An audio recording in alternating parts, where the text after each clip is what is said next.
E estamos chegando ao final do nosso programa. Hoje estamos falando sobre o homem, a glória da criação, entendendo um pouco mais sobre a minha composição, sobre a sua composição.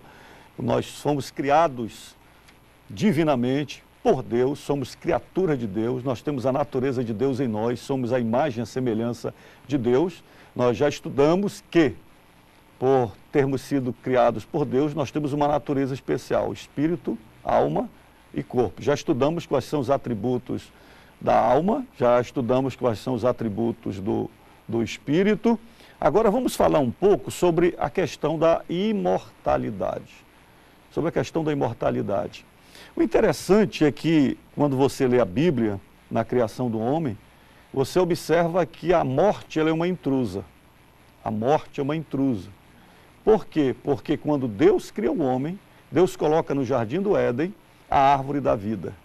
E o homem tinha acesso livre à árvore da vida.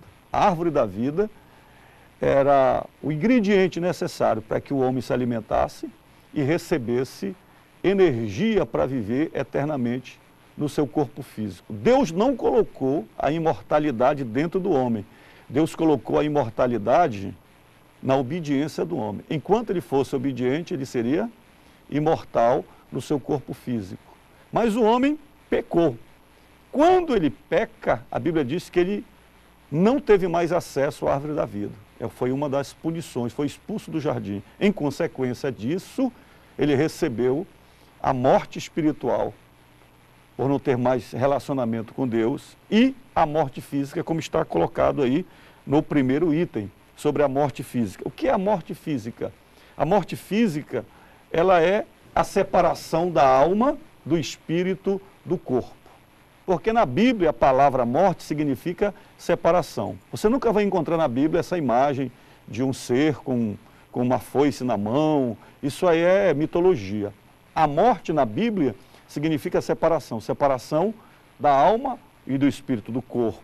Morte física. Morte espiritual, separação do homem de Deus, como está escrito em Isaías 59, verso 1 e o verso 2, que os nossos pecados, os vossos pecados, vos separam de Deus.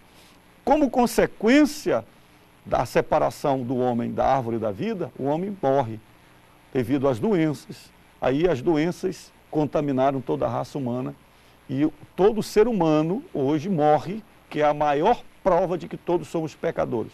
Qual é a maior prova de que todos nós pecamos? Por causa da morte. A morte é uma consequência do pecado. Quem poderia falar sobre a razão da morte? Pastor, chama a atenção porque determinadas culturas têm um impacto diferente à morte. Mas, biblicamente, pela lição, a gente observa que é um caminho, é uma forma de Deus poupar o homem de viver para sempre pelo acesso à árvore da vida em pecado. Então, viver para sempre em pecado seria pior do que o homem passar pela morte e ter a opção da redenção através do sacrifício de Jesus. Então, é o caminho mais próximo para a redenção e é uma estratégia de Deus para salvar a eternidade do homem. Pai, eu só tenho aluno inteligente, olha.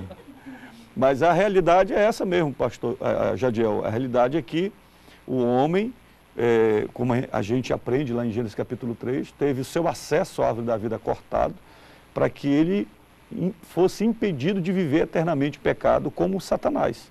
Satanás, ele não se arrepende e não volta atrás, não muda as suas atitudes, não há possibilidade dele se converter. Por quê? Porque ele é um maligno eterno. E ao homem, Deus estabeleceu a promessa através de Jesus Cristo, prometido, que veio ao mundo para ser o nosso Salvador, o nosso Redentor. E a razão da morte é o pecado, né? E a razão da morte é a possibilidade de um homem entender que sem Deus ele não é nada. Quando falamos da imortalidade, alguém quer falar alguma coisa sobre a questão da imortalidade? Porque quando falamos da imortalidade em relação ao corpo físico, nós entendemos que o corpo físico, ele vai para a terra, não é isso? Ele é consumido na sepultura e desaparece.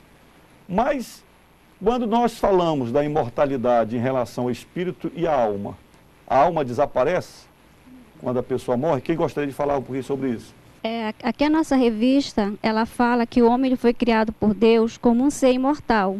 No caso do crente, ao morrer, ele deixa de existir, mas ele tem a esperança da vida eterna, de um dia estar no paraíso para sempre com Jesus. É verdade. A parte imaterial do homem, o espírito e a alma, nunca morrem. O corpo morre, desaparece, mas a parte espiritual não. Do crente, quando ele morre, ele tem a esperança de ir para o paraíso, para junto de Deus. E o ímpio que morre sem Deus, da mesma forma, ele vai para o controle de Deus, mas já vai para o inferno, que é um juízo intermediário. Nós vamos estudar nas próximas aulas esse detalhe do que acontece com a vida do justo e do ímpio, e principalmente na última lição, quando falaremos sobre as revelações do futuro. E é muito importante. Bem, vamos finando por aqui a nossa lição. Eu espero que você tenha gostado e aprendido. Voltaremos no próximo programa da nossa escola dominical.